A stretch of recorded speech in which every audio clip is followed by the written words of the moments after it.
Hi friends, welcome to Nila's kitchen. நாம் இன்றைக்கி என்ன பார்க்க போகிறோன்னா கொத்தவரங்காய் பொரியல் எப்படி செய்யலான்னு பார்க்கலாங்க. அதுக்கு நான் 1/4 கிலோ கொத்தவரங்காயை கட் பண்ணி இந்த மாதிரி கட் பண்ணி எடுத்துருக்கேங்க.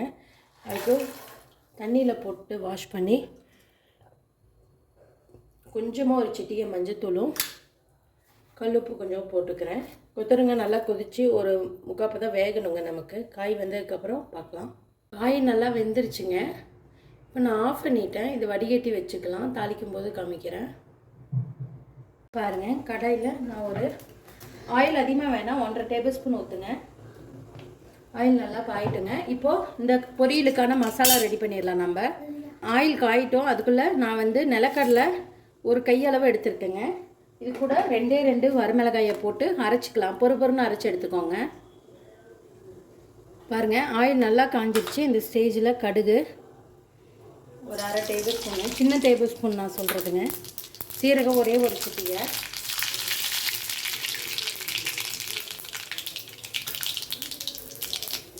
பாருங்கள். கடுகு இதுவும் நல்லா பொரிஞ்சதுக்கு அப்புறங்க சின்ன வெங்காயம் ஒரு 10 வெங்காயத்தை கட் பண்ணி வச்சுருக்கேன். அது கூடவே ஒரு 3 வரமிளகாய் காரத்துக்குங்க. ஆல்ரெடி அந்த நிலக்கடலையும் நம்ம 2 வரமிளகாய் போட்டு அரைச்சிருக்கிறோங்க. அதனால் காரம் மட்டும் கொஞ்சம் பார்த்து ஆட் பண்ணிக்கோங்க. இது நல்லா டீப்பாக ஃப்ரை ஆகுதுங்க. பாருங்கள், ஆனியன் இந்த அளவுக்கு ஃப்ரை ஆனோடனே கருவேப்பிலை கொஞ்சம் போட்டுக்கிறேன். நல்லா ஆனியன் செவந்து வந்துடணுங்க, அப்போ தான் டேஸ்ட்டாக இருக்கும்.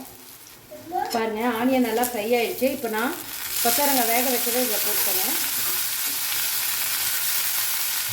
போட்டு நல்லா ஃப்ரை பண்ணிக்கோங்க இந்த ஆயிலே. உப்பு கொஞ்சம் போட்டுக்கோங்க. நான் ஆல்ரெடி கம்மியாக தான் போட்டிருக்கேன், அதனால் நான் ஒரு 1/4 டேபிள் ஸ்பூன் உப்பு போட்டிருக்கேன்.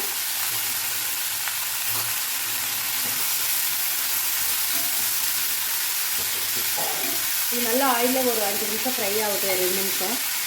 இந்தளவுக்கு நல்லா ஃப்ரை ஆனதும் நம்ம அந்த மிக்ஸி ஜாரில் அரைச்சி வச்சுட போட்டுக்கலாங்க. அந்த நிலக்கடலையும் வரமிளகாயும் போட்டு ஒரு கத்திக்கோங்க. இந்த மாதிரி நிலக்கடலை போட்டு கொத்தவரங்காய் செஞ்சு பாருங்கள், அவ்வளோ டேஸ்ட்டாக இருக்குங்க. இது எனக்கு எங்கள் பாட்டி சொல்லி கொடுத்ததுதாங்க. சாப்பாட்டில் கூட நம்ம வெறுமா ரசம் வச்சுட்டு கூடங்க சாப்பாட்டில் கூட பிசைஞ்சு சாப்பிட்லாம், அவ்வளோ டேஸ்ட்டாக இருக்குங்க. பாருங்கள், சூப்பரான ஒரு கொத்தவரங்காய் பொரியல்.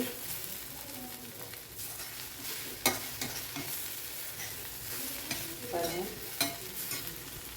ஃப்ரை பண்ணிக்கோங்க. எனக்கு காரம் உப்பு எல்லாம் பர்ஃபெக்டாக இருக்குங்க.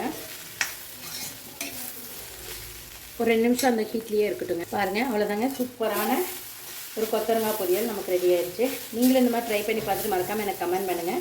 இந்த வீடியோ பிடிச்சிருந்தா லைக் பண்ணுங்கள், ஷேர் பண்ணுங்கள், மறக்காமல் சப்ஸ்கிரைப் பண்ணுங்கள். தேங்க்யூ ஸோ மச் ஃபார் வாட்சிங். பாய்.